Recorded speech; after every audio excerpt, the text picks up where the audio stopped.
Hello friends, welcome you all at Indian institute of learning life saving skills. आज का हमारा topic है most important NSI. Yes, NSI मतलब बोलिए। Needle stick injury. Very good. NSI का मतलब होता है needle stick injury. Needle stick injury.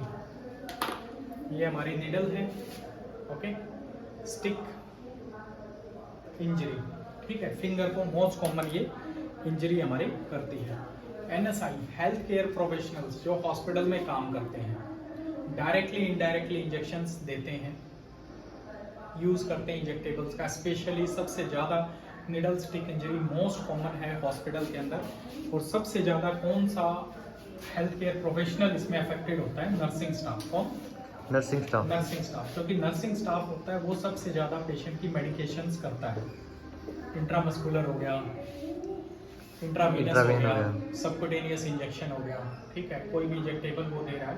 तो needle stick injury nursing staff में मोस्ट कॉमन होती है, 80 to 85%। उसके बाद होती है डॉक्टर्स में, ओके, या फिर अदर पैरामेडिकल स्टाफ, ठीक है। इसके अलावा अगर हम बायोमेडिकल वेस्ट को अच्छे से डिस्कार्ड नहीं करते तो needle stick injury most common होती है हमारे जो कलेक्ट करते हैं, जो बायोमेडिकल वेस्ट को कलेक्ट करते हैं। अगर इम्प्रॉपरली उसको डिस्कार्ड किया जाता है तो सबसे मोस्ट कॉमन होता है नर्सिंग स्टाफ में, उसके बाद पैरामेडिकल स्टाफ, उसके बाद हमारे जो कलेक्शन करते हैं बायोमेडिकल वेस्ट को अच्छे से कलेक्ट करते हैं। अगर उसके अंदर हमने जो हमारी निडल है प्रॉपरली उसको डिस्कार्ड नहीं किया puncture proof, white puncture proof container के अंदर, तो उसके बाद जो लोग इसको कलेक्ट करते हैं वो मोस्ट कॉमनली अफेक्टेड होते हैं, ठीक है। उसके अलावा डॉक्टर्स, क्योंकि डॉक्टर्स भी डायरेक्टली इनडायरेक्टली इंजेक्शंस देने में, ऑपरेट करने में इन्वॉल्व होते हैं, तो वो मोस्ट कॉमन अफेक्टेड होते हैं।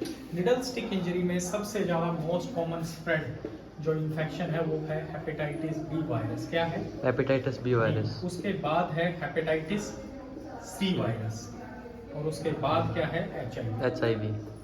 ये most common needle stick injury के इन्फेक्शंस हैं। सबसे मोस्ट कॉमन है hepatitis B virus, hepatitis C virus और HIV, ठीक है।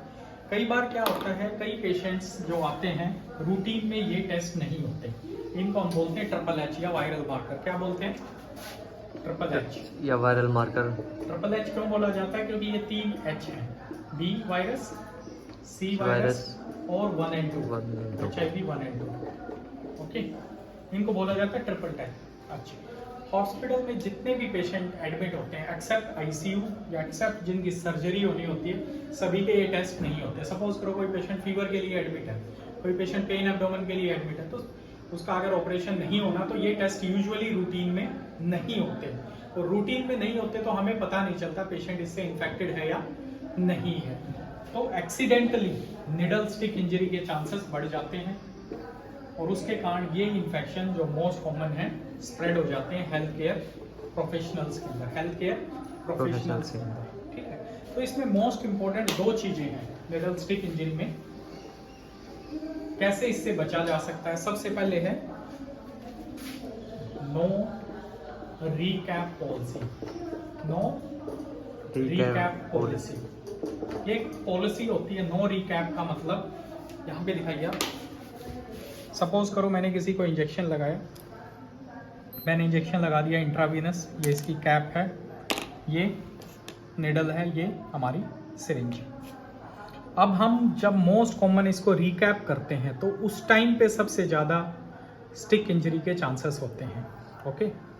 फर्स्ट ऑफ ऑल हमें हॉस्पिटल के अंदर नो रिकैप पॉलिसी अपनानी चाहिए। नो रिकैप पॉलिसी का मतलब होता है कि उसको कैप लगानी ही नहीं है, कैप लगानी ही नहीं है। डायरेक्ट इसको आपको डिस्कार्ड किस में करना है?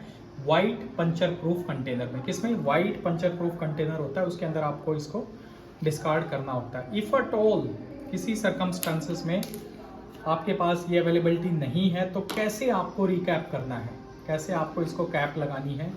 नेवर डू दैट, ऐसे कभी भी नहीं लगानी है, नो। हमेशा यहाँ पे इसको कैप ये डाल के ऐसे आपको इसको कवर करना है, और उसके बाद इनको सेपरेट करना। इफ़ एट ऑल अगर आपको करना भी पड़ जाए, कई सर्कमस्टेंसेस ऐसे होते हैं जब हमारे पास चीज़ कई बार अवेलेबल नहीं है हॉस्पिटल के अंदर या कहीं पे आप काम कर रहे हैं, तो ये चीज़ आपको यूज़ करनी है। सेकंड हमारा जो मोस्ट इंपॉर्टेंट है सेग्रीगेशन निडल को आपको कहाँ पे डालना है, क्योंकि जो लोग कलेक्ट करते हैं बायोमेडिकल वेस्ट को, बायोमेडिकल वेस्ट का जो मैनेजमेंट है तो उसमें जो कलेक्ट करते हैं तो कई बार उनको भी एक्सीडेंटली ये इंजरी होने के चांसेस होते हैं। तो आपको क्या फॉलो करना है, first of all know recap policy. अगर निडल स्टिक इंजरी से आपको बचना है, नो रिकैप पॉलिसी, कैप उसको लगानी नहीं है, क्योंकि most of the time injury कब होती है, जब हम इसको कैप करते हैं। या तो हमारा ध्यान कई बार नहीं होता या फिर हम कई बार कंसंट्रेट नहीं कर पाते और ये स्लाइड डिस्ट्रैक्शन है जो हमें निडल को ब्रेक कर जाता है। ठीक है, तो हमें अगर इफ एट ऑल इसको कवर करना है तो this is the position, single hand.